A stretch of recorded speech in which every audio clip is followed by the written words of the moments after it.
میرا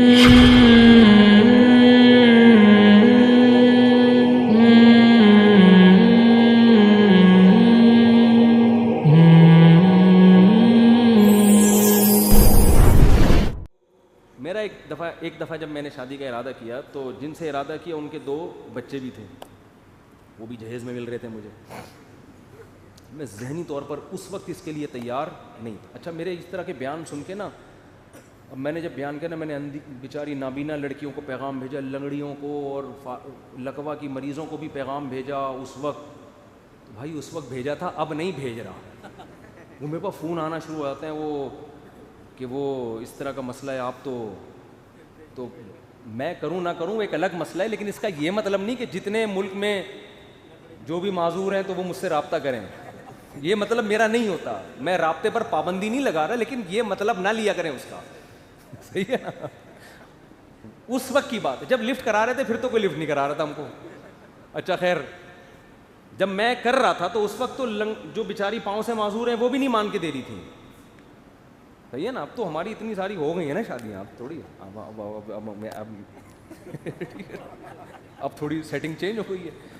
تو میں نے پیغام بھیجا تو مجھے جہیز میں 2 بچے بھی مل رہے تھے. میں ذہنی طور پر اس کے لیے تیار نہیں تھا کہ میں کسی کے بچوں کو کیوں پالوں بھائی. تو مجھے یاد ہے میں جامعۃ الرشید میں آیا، ہمارے ایک استاد تھے، ان سے بھی میں نے سمجھایا یار رشتہ اچھا ہے لیکن یار 2 بچے کسی کے میں کیوں رکھوں. تو انہوں نے فوراً قرآن کی آیت پڑھ دی نا. اچھا بچوں میں کوئی خرابی نہیں، کچھ بھی نہیں. مجھے پتا تھا شاید میرے رشتہ دار بھی اس پہ ناک منہ بنائیں کہ یار ہم کسی کے بچوں کو اپنے خاندان میں کیوں لے کر آئے. بہت عجیب سے مسائل کھڑے ہو رہے تھے. یقین نہیں تھا. ہمارے خاندان نے اللہ کا شکر ہے ان کو رکھا بہت اچھی طرح سے، لیکن میرے ذہنی طور پر کہ بھئی یہ کیوں. تو مجھے وہ قرآن کی آیت ہمارے ایک استاذ نے پڑھ کے سنائی. بعض آیتیں آپ صبح و شام پڑھتے ہیں لیکن مستحضر نہیں ہوتی.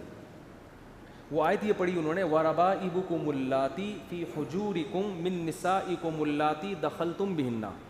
بہت دلچسپ واقعہ ہے کہ اللہ نے قرآن میں فرمایا تم پر تمہاری مائیں حرام، ان سے نکاح نہیں کر سکتے، تمہاری بیٹیاں حرام، تمہاری بہنیں حرام، دودھ شریک بہنیں حرام. یہ سب رشتوں کا نام لیے. پھپھی سے نکاح نہیں، خالہ سے نکاح نہیں، اور ان سوتیلی بیٹیوں سے بھی نکاح نہیں کر سکتے جو تمہاری گود میں پلتی ہیں.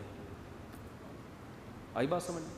اب میں بہت عرصے سے حیران ہوتا تھا کہ سوتیلی بیٹی تو گود میں پلے نہ پلے، نکاح بہرحال اس سے کیا ہے، حرام ہے نا. نہیں آ رہی بات سمجھ میں؟ بھائی گود میں تو ہم ماں کی بھی پلتے ہیں. اللہ نے کہا تم پر تمہاری مائیں حرام، یہ نہیں کہا وہ مائیں جن کی گود میں تم پلتے ہو. کیا خیال ہے بھائی؟ پلتے ہی ہیں نا. لیکن اللہ نے اس صفت کو ہائی لائٹ نہیں کیا.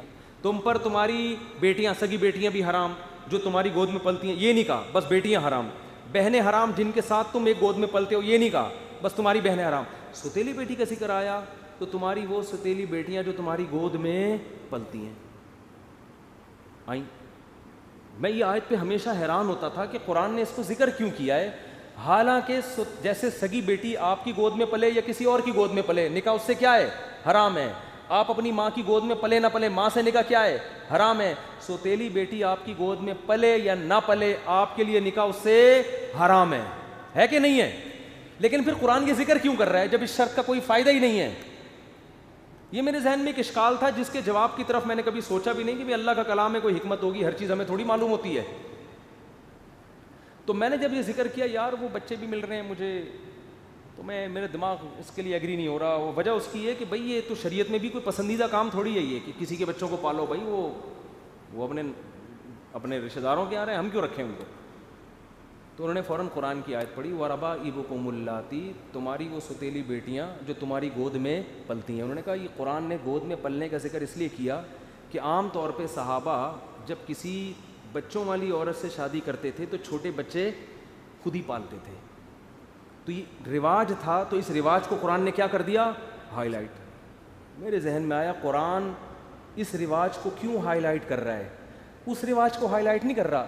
سگی ماؤں کی گود میں بھی تو پلتے تھے لوگ، سگی بیٹیوں کو بھی تو صحابہ گود میں پالتے تھے، ان کا ذکر نہیں کر رہا. اس صفت کو ہائی لائٹ اس لیے کر رہا ہے، اللہ کو پتا ہے کہ سگی بیٹیاں ہمیشہ گودوں میں ہی پلیں گی باپ کے، اور آپ ہمیشہ اپنی ماں کی گودوں میں پلو گے. ایک دور آنے والا ہے کہ سوتیلی بیٹی کو کوئی گود میں پالنے کے لیے تیار نہیں ہوگا. اس لیے اللہ نے اس صفت کو ہائی لائٹ کر دیا کہ تمہاری وہ سوتیلی بیٹیاں جو تمہاری گود میں پلی ہوں. میں نے کہا قرآن سے دلیل مل گئی, میرے الفاظ تھے, میں نے کہا کسی کا باپ مجھے اس نکاح سے روک کے دکھائے, ایسی کی تیسی.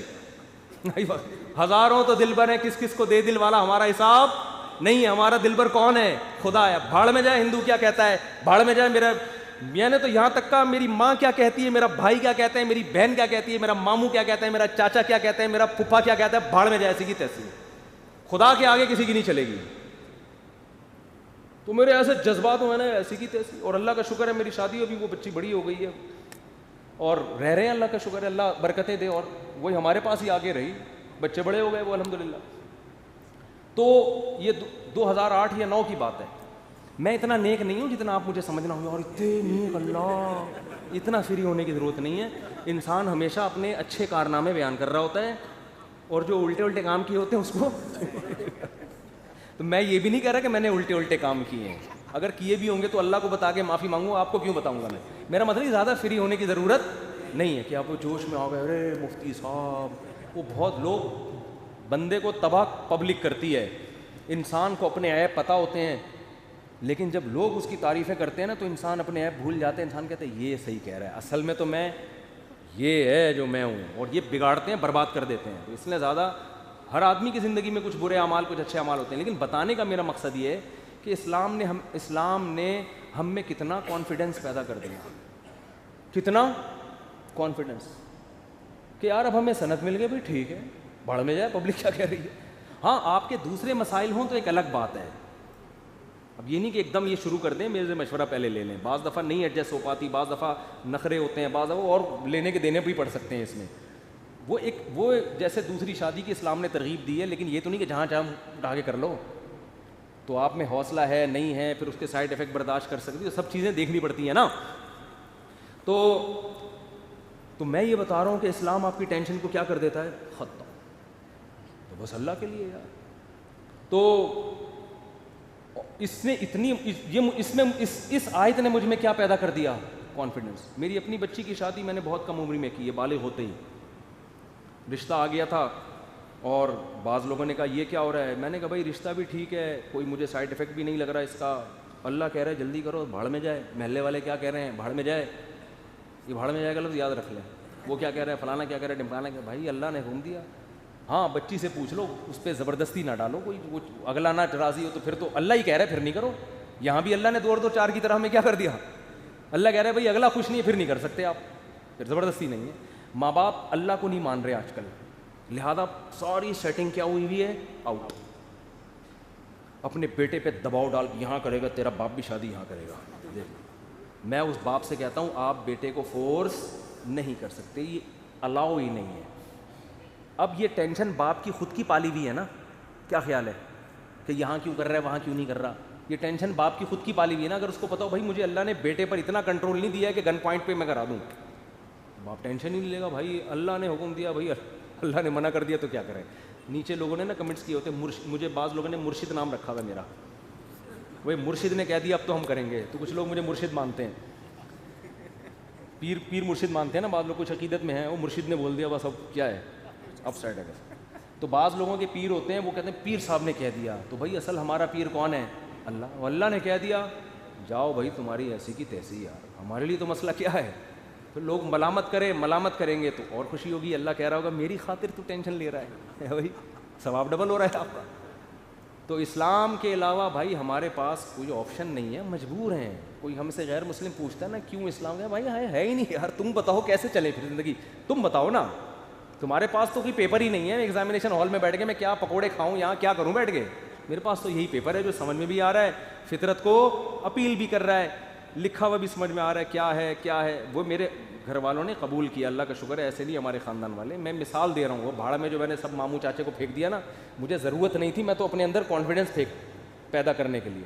ورنہ میرے ماموں بھی بیان سنتے ہیں, میرے چاچو واچو بھی سب سن رہے ہوتے ہیں. واپس آ جائیں بھاڑ سے آپ سب لوگ. میں نے صرف فار ایگزامپل بھاڑ میں بھیجا ہے سب کو, یہ صرف فار ایگزامپل تھا. واپس آ جائیں. کسی نے مخالفت نہیں کی, میں ایک مثال دے رہا تھا کہ کر سکتے تھے. تو اللہ تعالیٰ ہمیں سمجھنے کی عمل کی توفیق عطا فرمائے, آخرت پہ عقیدہ ہمارا مضبوط فرمائے. اس کے بغیر کام بنے گا نہیں.